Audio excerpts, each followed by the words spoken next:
In a quiet small town in rural Ohio, where the cornfields swayed like golden waves in the summer sun and the narrow country roads wound lazily between modest farmhouses, lived a 16-year-old girl named Emily Carter. She was small for her age, with freckles dusting the bridge of her nose and chestnut hair that caught sunlight when she walked to school. But what stood out most about Emily wasn't her appearance, it was the fire in her eyes, a spark of curiosity and ambition far larger than the world she lived in. Every morning, Emily would strap on her worn sneakers, tug her backpack over one shoulder, and walk the 2 miles to Jefferson High. Her shoes kicked up tiny clouds of dust with each step, but Emily hardly noticed. She carried her books carefully, cradled like precious treasures, for in them lay worlds she longed to explore.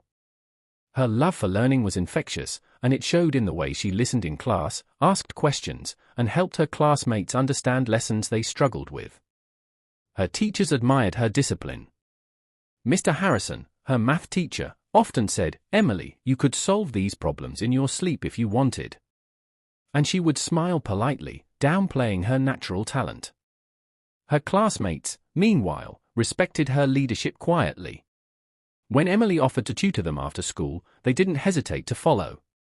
And when asked about her dreams, Emily's face lit up. "I want to be a teacher," she would say confidently, her voice carrying hope.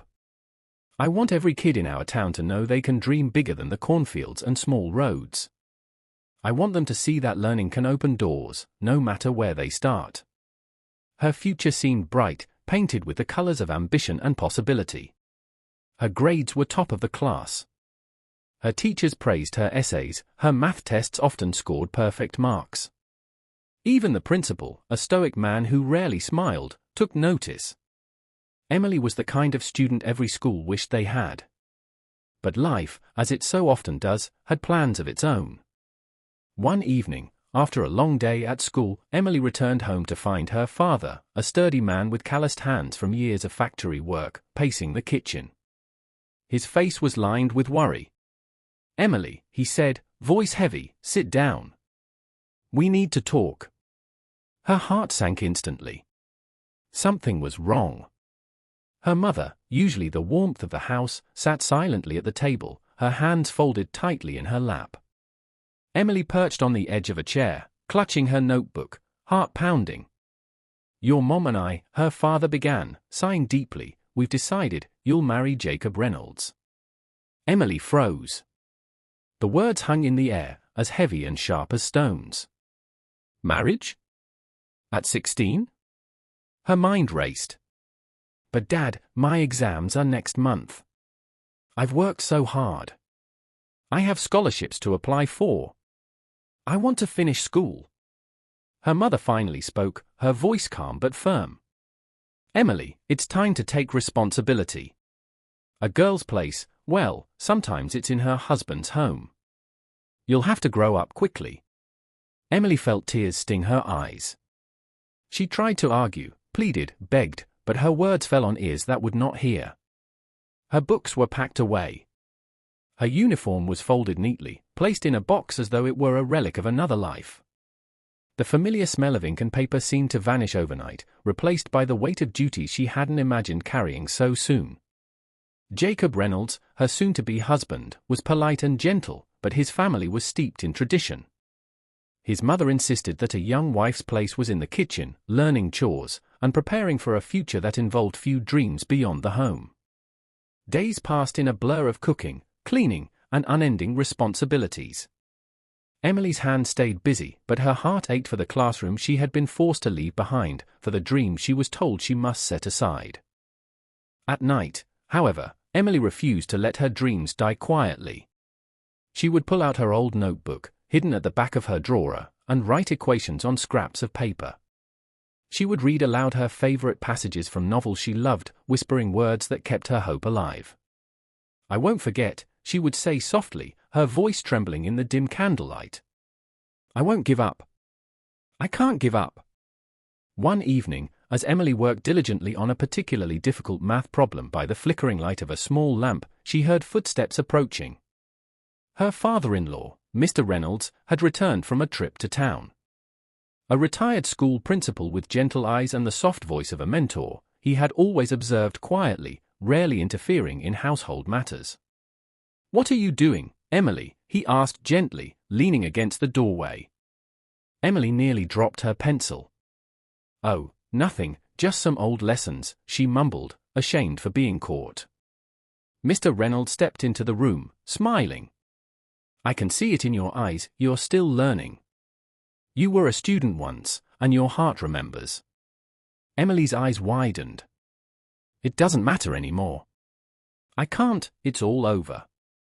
"Who says dreams end after marriage?" he asked, stepping closer. "No one has the right to tell you that your heart's purpose is irrelevant. Learning, curiosity, these are not privileges, they are part of you. And no one should take that away." From that night, Emily's life began to shift in subtle but profound ways.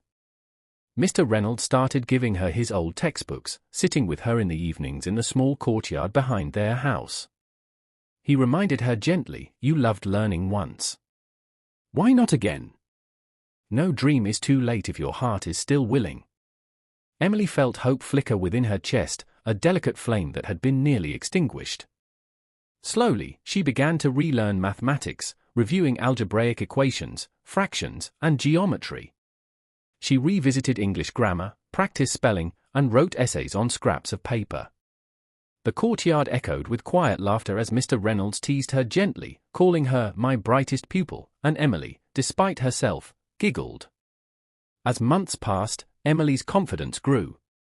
Jacob noticed the change but remained silent, quietly supporting her studies without complaint. One day, Mr. Reynolds suggested something that made Emily's heart race with both fear and excitement. "There's a small after-school program in town for kids who need help reading and writing," he said. "Why not volunteer? You could help them, and in turn, it will strengthen your own skills." Emily hesitated. "Me? I'm not a real teacher yet. Who would listen to me?" Mr. Reynolds smiled knowingly. "You already are in spirit. Knowledge and kindness, that is all a teacher truly needs. Experience can be gained. Confidence can be built. But your heart?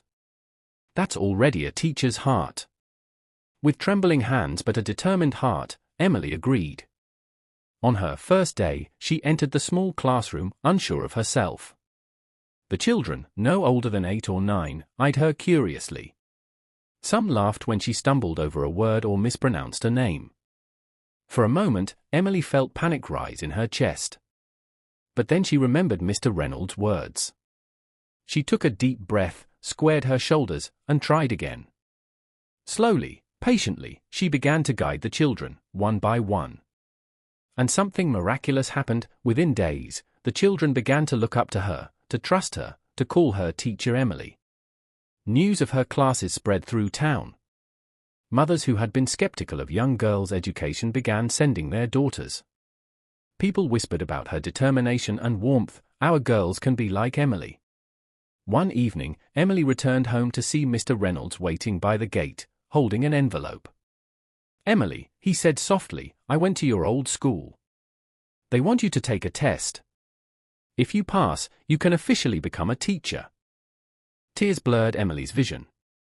"You did all this for me," she whispered, choking back her emotions. "I did it for myself," he replied with a gentle smile. "I simply showed you the door. You walked through it."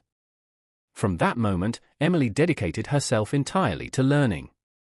With Mr. Reynolds' guidance, she studied tirelessly, reviewing every lesson, writing every day, until her confidence solidified.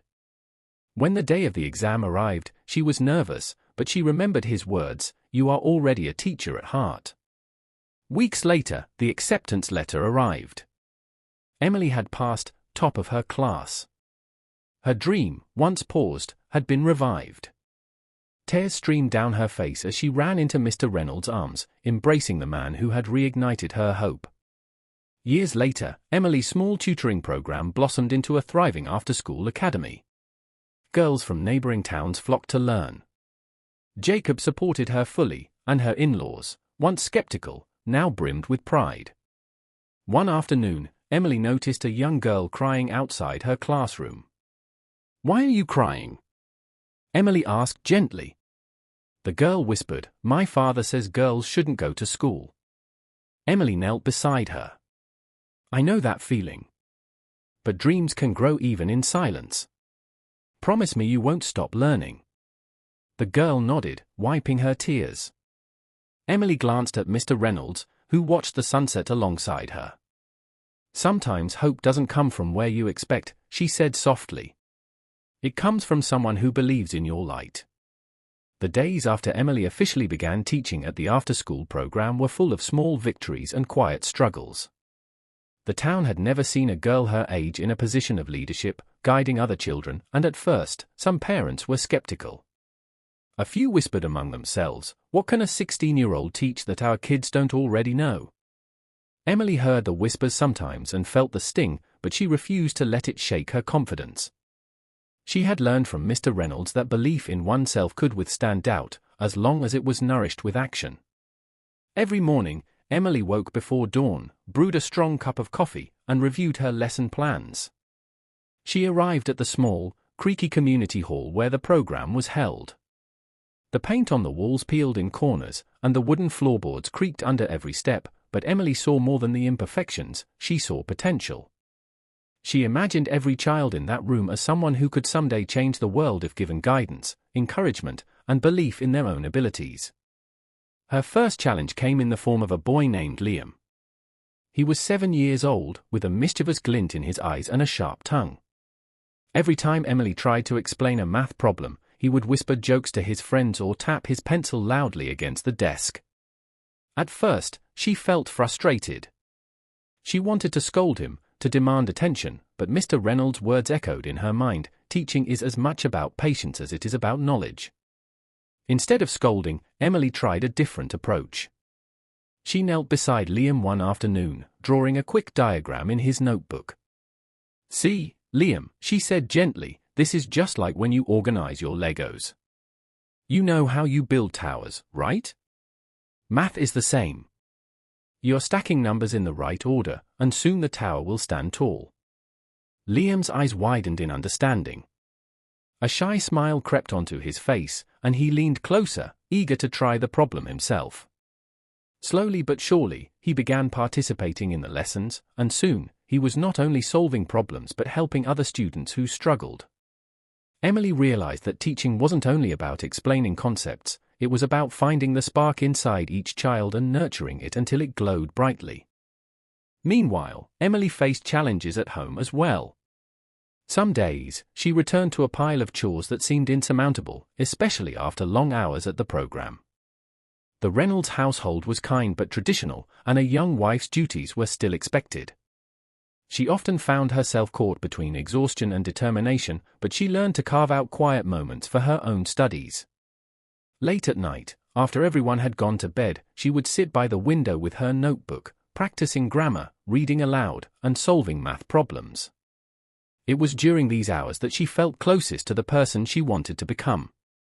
Not all victories were academic. Emily also faced subtle but painful social challenges. Some townspeople didn't understand why a young girl would take on such a role.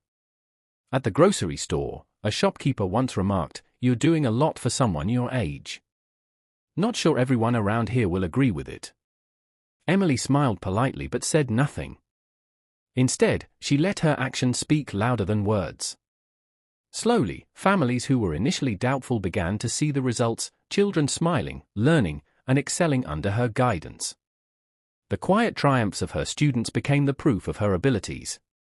One afternoon, while Emily was helping a small group of girls practice reading, a new challenge arose.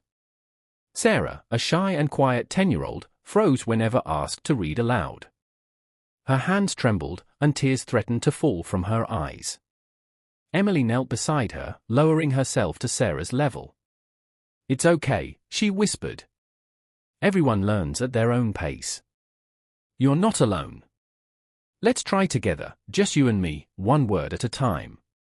Sarah's voice was barely audible at first, but Emily encouraged her gently, celebrating each small step. By the end of the session, Sarah had read a full paragraph.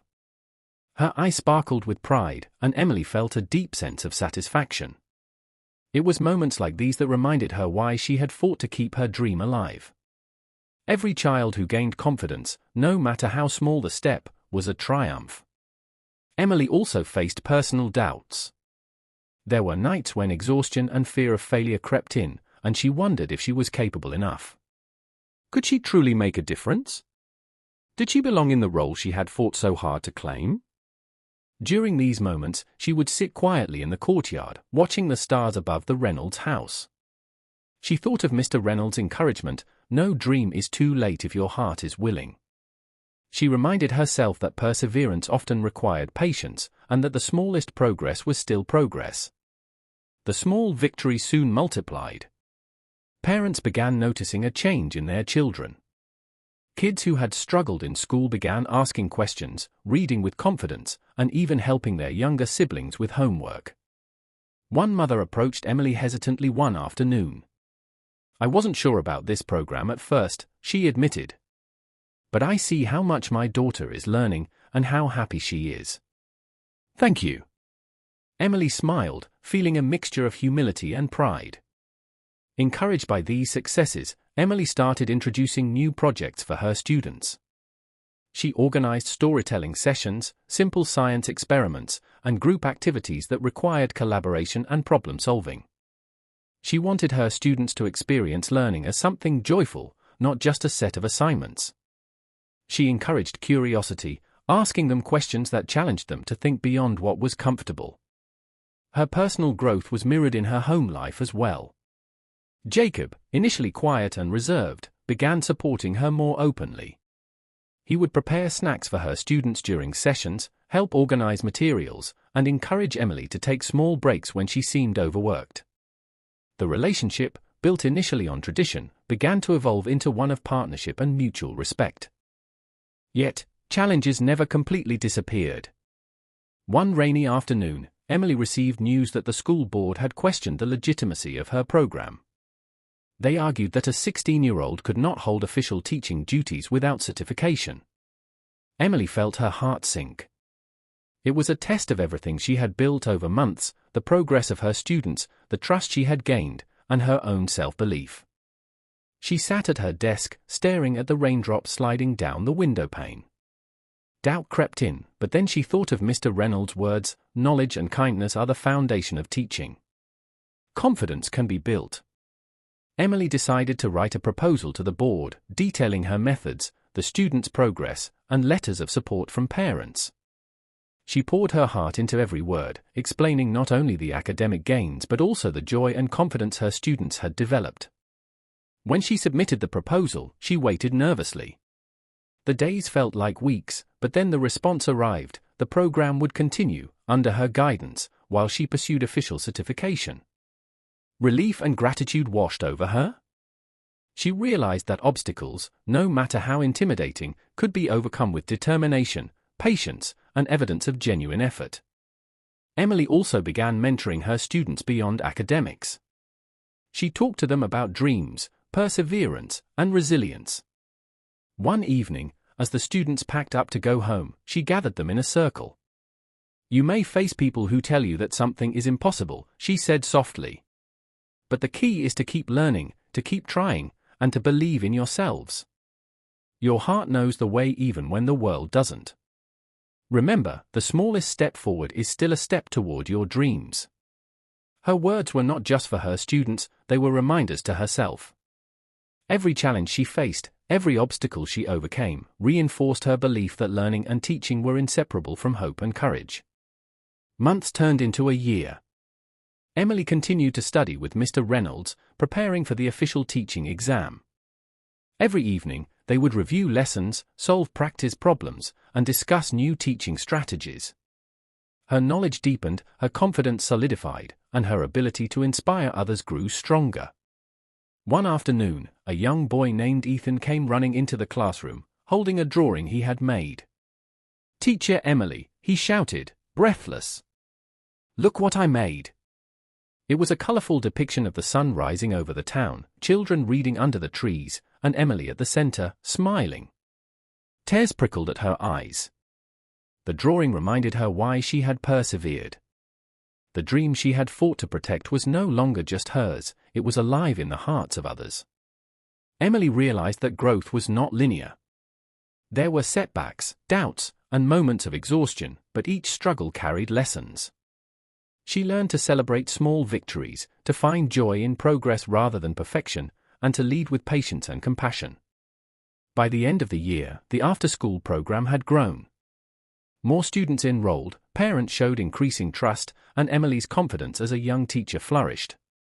She had learned that true triumph was not just about passing exams or gaining recognition, it was about nurturing growth, instilling hope, and persevering in the face of doubt. Small victories can be as meaningful as large ones, they accumulate to create lasting change. By the time Emily had been teaching at the after-school program for nearly 2 years, her reputation in the small town of Maplewood had grown considerably. Children spoke of her with excitement, parents nodded with respect, and even the local school board could no longer ignore her achievements. But just as Emily felt confident that her journey was progressing, a new challenge emerged, one that would test not only her skills but her courage and determination. One crisp autumn morning, Emily received a formal notice from the school board. She was invited to a meeting regarding her eligibility to take the official teaching certification exam. The language in the letter was polite but firm. It suggested that a 16-year-old, even one with experience and community support, might not meet the formal requirements. Her stomach tightened as she read the notice.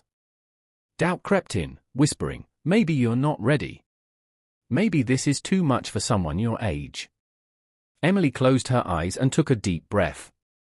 She thought of Mr. Reynolds' steady encouragement over the past months, "No dream is too late if your heart is willing." That was enough. She refused to let fear dictate her actions. The day of the meeting arrived. Emily dressed in her neatest attire, her hands clammy but her chin held high. The school board's conference room was intimidating, polished wood, leather chairs, and serious faces that seemed to size her up the moment she stepped in. Emily swallowed her nerves and stepped forward. "Good morning," she began, her voice steady despite the butterflies in her stomach. "I'm Emily Carter, and I am here because I want to earn the official certification to teach. I know I may not meet every formal requirement yet, but I have been teaching at the Maplewood after-school program for 2 years, and I have evidence of student progress, parental support, and my dedication to continuous learning." The panel listened, some with skeptical expressions. One board member, a tall man with sharp features, leaned back in his chair. "Miss Carter, while we respect your enthusiasm, teaching is a serious responsibility. Experience alone cannot substitute for formal certification. Why should we allow an exception?" Emily felt her pulse quicken but refused to falter. Because the children's learning cannot wait. Every day they struggle without guidance is a day their potential diminishes. "I may be young, but I am committed, and I have documented evidence of improvement in every student. I am prepared to take any preparatory courses or examinations necessary to meet formal standards. What I ask is the opportunity to prove my ability, not just promise it." A pause filled the room. The seriousness in Emily's tone and the conviction in her eye seemed to silence the skeptical murmurs. After what felt like an eternity, one board member, Mrs. Coleman, spoke softly, "You clearly have dedication. But we must follow policy. Perhaps we can arrange for provisional certification, contingent on additional coursework." Emily exhaled, relief washing over her. It wasn't the final approval she had hoped for, but it was a step forward. She nodded gratefully. "Thank you. I will do everything necessary to meet the requirements." Returning home, Emily felt a mixture of triumph and exhaustion. She had faced one of the most intimidating challenges of her life and had survived. Yet, she knew that the path ahead would demand more study, more resilience, more perseverance. She had broken through the first barrier, but there were others ahead. Determined to succeed, Emily immersed herself in preparation. Each evening, she sat in the cozy corner of the Reynolds Library, surrounded by textbooks, worksheets, and stacks of notes. Mr. Reynolds guided her patiently, sometimes quizzing her on tricky concepts, other times offering gentle encouragement when fatigue set in. "Emily," he would say, "a teacher's mind is always a student's mind first. Learn with passion, and you will inspire others to do the same. Jacob became an unexpected source of support as well. Though he had been quiet at first, he now encouraged Emily openly. He helped organize study materials, managed household chores when she was immersed in her books, and reminded her to take breaks when exhaustion threatened to overwhelm her. Their relationship had transformed from one built on tradition to one of partnership, respect, and shared dreams. As winter approached, Emily faced another challenge, balancing her personal studies with her teaching responsibilities. Some days, she felt overwhelmed. A student might struggle with reading, a parent might call with concerns, or she might feel fatigue creeping into her bones. Yet, each time she felt ready to give up, she reminded herself why she had begun this journey. Her students were counting on her. Their small victories, reading a full paragraph, solving a math problem for the first time, were proof that her efforts mattered. One particularly cold afternoon, a girl named Mia, 8 years old, arrived late for the session, tears streaming down her cheeks. "I can't do it," Mia cried, her small fists clenched in frustration. "I'm not smart enough. I'll never be able to read like the others." Emily knelt beside her, her eyes meeting Mia's. "Do you know why we all struggle sometimes?" she asked gently. "It's because learning is not easy. It is a challenge, but challenges are what help us grow. You are not failing, you are trying. And trying is the most important step." Mia sniffled and looked uncertain, but Emily continued. "Remember when I struggled with algebra? I thought I'd never understand fractions. But with practice, patience, and a little help from Mr. Reynolds, I got it. And now I can teach others. You can do the same.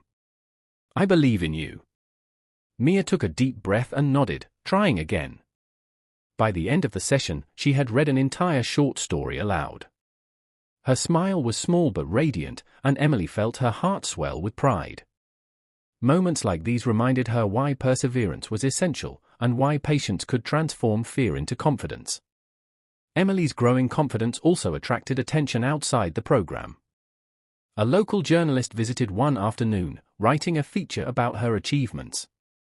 A 16-year-old teaching children in her community, how remarkable, the journalist said. The article was published in the town newspaper, highlighting Emily's determination, creativity, and impact. Though Emily felt shy about the recognition, she realized that visibility could help change perceptions.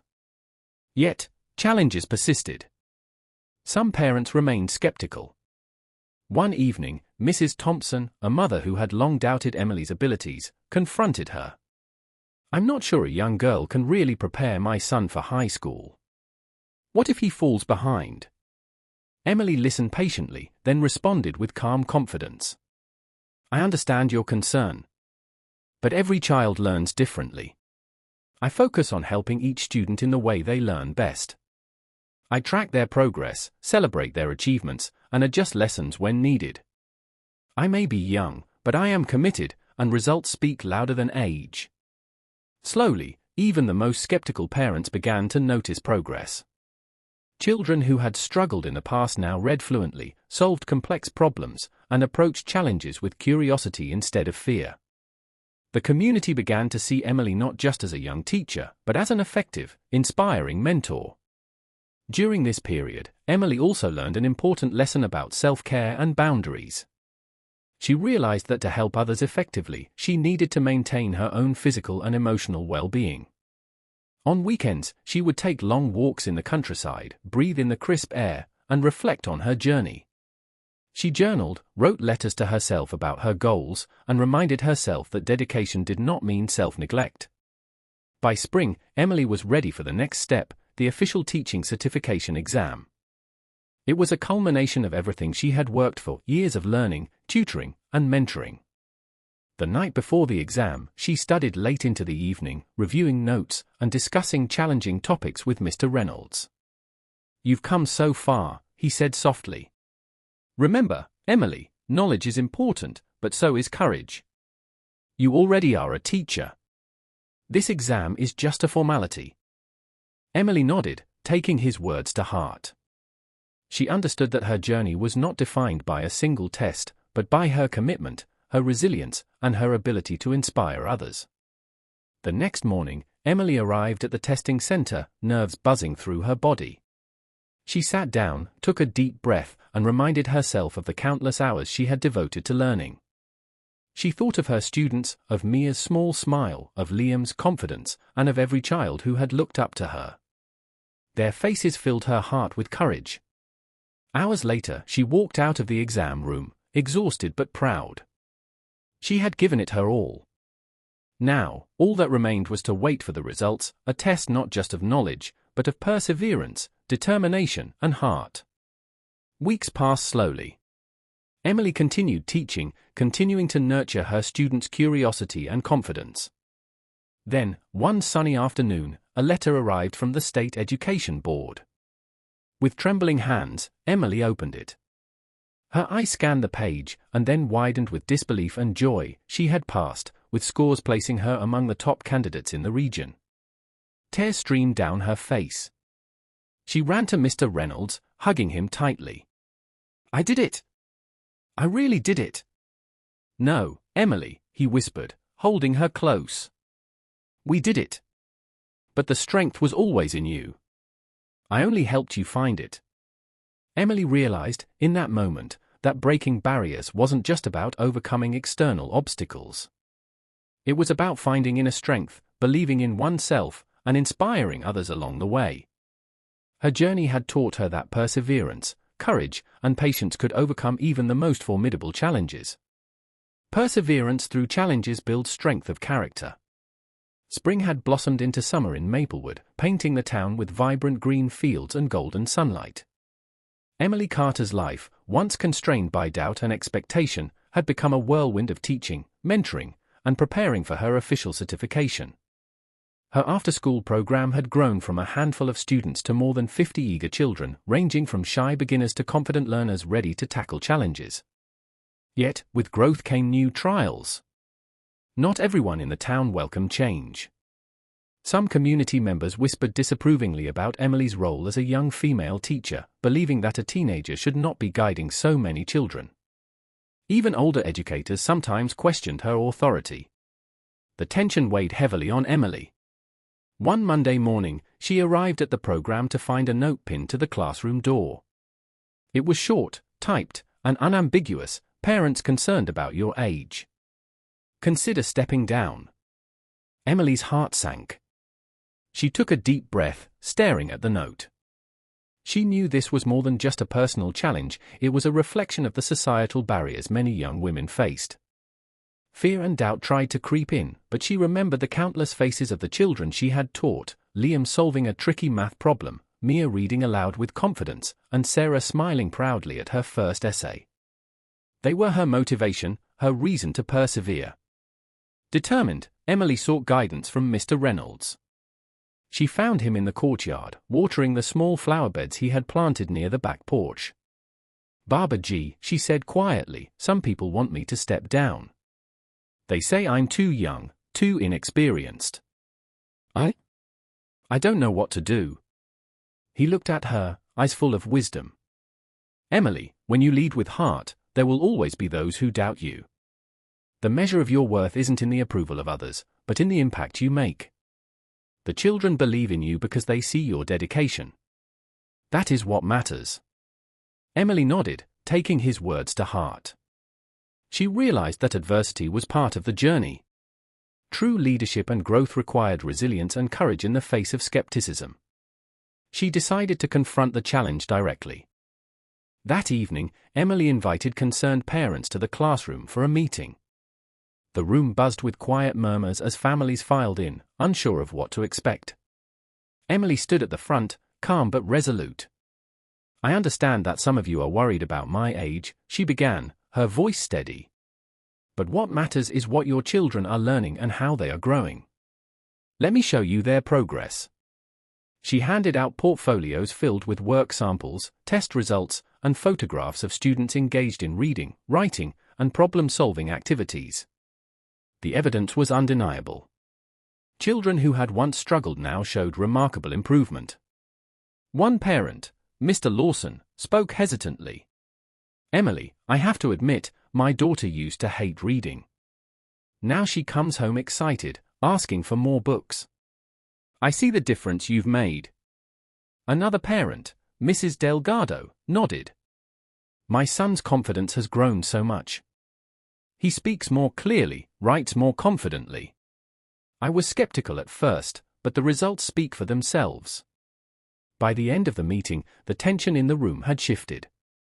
Skepticism gave way to respect, and a few parents even offered to volunteer, helping with materials and small tasks to support the program. Emily felt a wave of relief and pride. Adversity had been met not with fear, but with evidence, transparency, and compassion. Despite this triumph, Emily's personal challenges were far from over. The summer brought a heatwave, and the workload of managing her expanded program combined with her own studies became exhausting. There were days when she felt physically drained and emotionally stretched thin. She often wondered how she could continue without burning out. Once again, Mr. Reynolds offered guidance. "Emily," he said one evening, handing her a cup of tea, "even the strongest teacher must rest. You cannot pour from an empty cup. Taking care of yourself is part of taking care of others." Emily realized that resilience was not just about pushing forward blindly, it was about balance. She started scheduling quiet moments for herself, taking walks in the fields, writing in her journal, and reflecting on her journey. These moments rejuvenated her spirit and reminded her why she had started. As summer progressed, Emily faced yet another obstacle. A regional education conference announced a teaching award for innovative educators. Emily was encouraged to apply, but the idea terrified her. She doubted whether she was worthy, whether her age would disqualify her from consideration. But Mr. Reynolds gently reminded her, impact matters more than titles. But recognition can open doors for others. If you are given a platform, use it to inspire. Emily decided to apply, documenting her methods, student achievements, and community impact.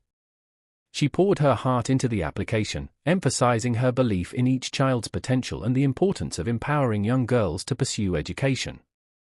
Weeks later, she received the news she had been selected as a finalist. The recognition brought both excitement and pressure. Some critics argued that she was too young to be considered for such an award, but Emily focused on the reason she had started, to help children learn and to show that girls could achieve beyond societal expectations. The award ceremony was a mix of nerves and pride. As she stood on the stage to accept the honor, she spoke from her heart. "Education is not about age, gender, or background," Emily said, voice firm and clear. "It's about belief, dedication, and the courage to nurture potential wherever it is found. Every child deserves the chance to dream. Every girl deserves the chance to pursue her dreams without doubt or limitation.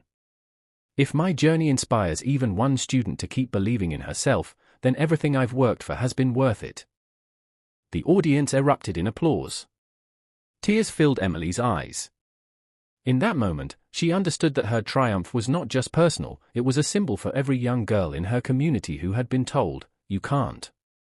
Returning home that evening, Emily felt a deep sense of fulfillment. The challenges had been formidable, but each had strengthened her resolve. She had learned that adversity was not a wall to stop her dreams, but a forge to temper them stronger. The following week, Emily received a call from a neighboring town. They had heard of her achievements and wanted her to consult on a new girls' educational initiative. She realized that her impact was growing beyond Maplewood. The journey that had begun with hidden notebooks and stolen study moments was now influencing an entire region. One evening, as Emily walked through the fields behind her house, she reflected on the long path she had traveled. She thought of her younger self, the frightened girl whose books were packed away, whose dreams were threatened by circumstance. She thought of Mr. Reynolds, who had quietly believed in her when few others did. And she thought of the children who looked up to her, who learned not only reading and math but also resilience, courage, and self-belief. Emily knew that triumph was never about avoiding challenges.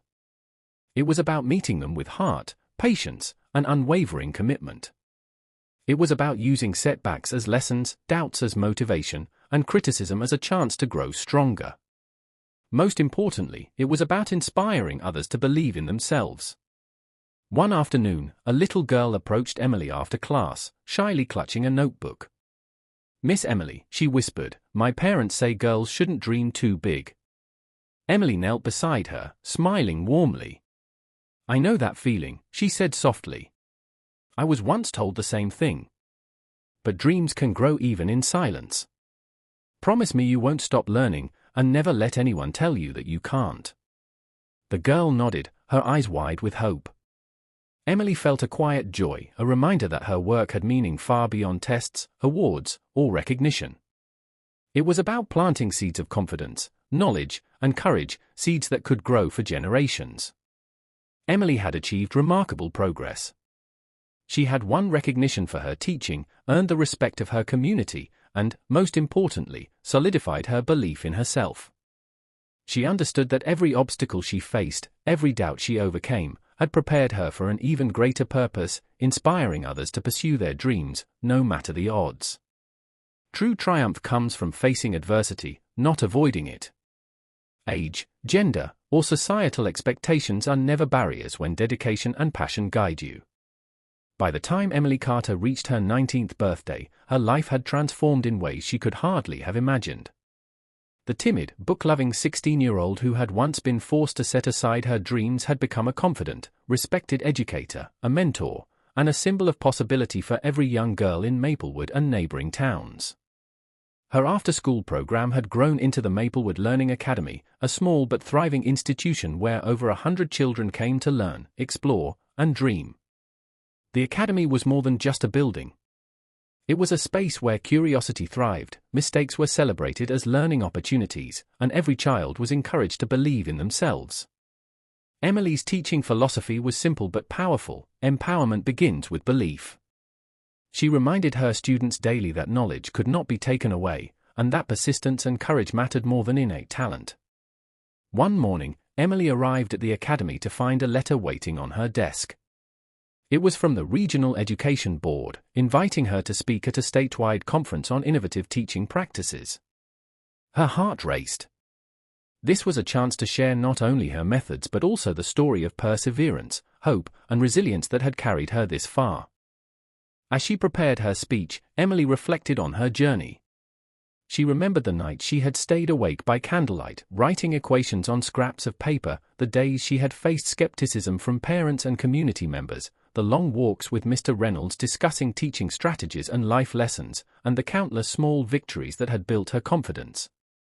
She realized that every challenge she had faced had been a stepping stone, a chance to grow stronger, to deepen her understanding, and to inspire others. The day of the conference arrived. Emily stood on the stage before a packed audience of educators, policymakers, and parents. She took a deep breath, recalling Mr. Reynolds' words, "No dream is too late if your heart is willing." Then, with clarity and conviction, she began to speak. "Education is not just about teaching facts," she said, her voice echoing across the auditorium. "It is about inspiring curiosity, nurturing courage, and instilling confidence. Every child, regardless of age, gender, or background, deserves the chance to learn and to dream. I stand here today not because I am perfect, but because I refused to give up, and because I had people who believed in me when I struggled to believe in myself." Emily shared stories of her students, of their triumphs over fear and self-doubt. She spoke about Liam, who had once disrupted every lesson, now leading small study groups, Mia, who had struggled to read a single sentence, now reading fluently, and Sarah, who had found her voice through writing and storytelling. Each story was a testament to the power of perseverance, encouragement, and mentorship. She concluded her speech with a message that resonated deeply with the audience: dreams may be delayed, obstacles may appear insurmountable, and doubt may creep in. But every step forward, no matter how small, brings you closer to your goals. And when you succeed, use your success to lift others. Because true achievement is measured not just by personal success, but by the light you ignite in others. The applause was thunderous. Emily felt tears prickle her eyes, but they were tears of gratitude, pride, and a profound sense of purpose. She realized that her journey had come full circle, from a young girl whose dreams had been almost taken away, to a young woman who was now inspiring others to believe in themselves. Back in Maplewood, the academy continued to flourish. Emily implemented new programs, mentorship workshops for girls, science clubs, creative writing sessions, and community service initiatives. She worked closely with parents, teaching them that education was a partnership and that every child, especially girls, deserved equal opportunities. One afternoon, Emily noticed a new student, a quiet girl named Lily, sitting hesitantly at the back of the classroom. She reminded Emily of herself at that age, uncertain, anxious, and full of dreams that seemed impossible. Emily knelt beside her, smiling warmly. "Hi, Lily," she said softly. "I know starting something new can be scary. But I promise, this is a safe place. We learn, we make mistakes, and we grow. I believe in you, and I know you have something special to share with the world." Lily's eyes widened, and a small smile appeared. "You really think I can?" she asked. Emily placed a hand gently on her shoulder. "I know you can. And when you do, you'll help someone else believe in themselves, just like someone helped me." That evening, Emily returned home to the Reynolds house, where Mr. Reynolds was waiting on the porch with his usual quiet smile. She sat beside him, reflecting on the years that had passed. "Baba G," she said softly, "sometimes I think about what would have happened if you hadn't believed in me." He shook his head gently. "Emily, someone else would have. The world always finds a way to protect true dreams. But I'm glad I was the first. Your courage and dedication made it possible for others to follow. That is the real legacy." Emily realized that her work was not just about teaching academic subjects. It was about planting seeds of hope, resilience, and self-belief. Each student she mentored, each parent she inspired, each girl who dared to dream bigger than her circumstances, these were the true measures of her success. The summer brought new challenges, but Emily faced them with confidence. A severe storm damaged part of the academy building, threatening to disrupt classes. Emily organized volunteers, coordinated repairs, and ensured that learning continued uninterrupted. The experience reinforced an important lesson: challenges could never extinguish passion if met with determination, creativity, and collaboration. As the school year came to a close, Emily organized a special ceremony for her students. Parents, community members, and even local media attended. Children performed skits, recited poems, and shared stories of what they had learned. Emily watched with pride, realizing that her work had sparked a ripple effect. These children were learning more than math and reading; they were learning courage, perseverance, and hope. One moment, in particular, struck Emily deeply. A girl named Ava, who had struggled with public speaking, stood confidently on stage and said, "When I started here, I thought I couldn't do anything. But Miss Emily believed in me. Now I believe in myself." Emily felt a lump in her throat. Every challenge, every sleepless night, every obstacle she had overcome, all of it had led to this moment. She understood that her purpose was not just to teach, but to inspire, to cultivate belief in others, and to leave a lasting impact on the community. In the months that followed, Emily expanded the academy to include mentorship programs for older students, teaching them not only academic subjects but life skills, leadership, and the power of resilience. She began speaking at other schools, sharing her story and encouraging young girls across the region to pursue their dreams, no matter how impossible they seemed. Emily also never forgot her own roots. She returned to her hometown regularly, visiting the school she had once attended. She spoke to students about the importance of perseverance, courage, and mentorship. She encouraged them to dream boldly and to seek guidance from those who believed in them. Through it all, Emily remained humble. She celebrated every student's success, every small victory, and every step forward. She knew that her own journey had been shaped by the kindness and belief of others, particularly Mr. Reynolds. She made it her mission to offer that same support to others, ensuring that no dream would be dismissed or forgotten. One quiet evening, Emily sat on the porch, looking out over the fields that stretched toward the horizon. The sun was setting, casting a warm, golden light across the landscape.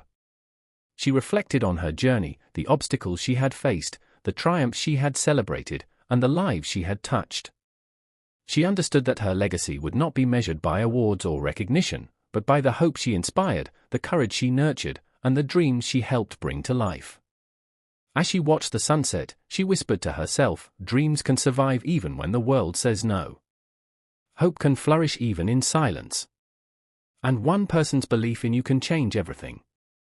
Emily's story, once filled with fear, doubt, and seemingly insurmountable challenges, had become a testament to the power of perseverance, mentorship, and unwavering self-belief. She had shown that even in the face of adversity, determination, courage, and hope could carve a path to success and leave a legacy of inspiration for generations to come. True legacy is built not on recognition, but on the lives you touch and inspire. Dreams can survive doubt, fear, and societal limitations when nurtured with perseverance and courage. Mentorship and belief in others create ripple effects that last far beyond one person's lifetime. Every challenge is an opportunity to grow, inspire, and strengthen the foundation of hope for future generations.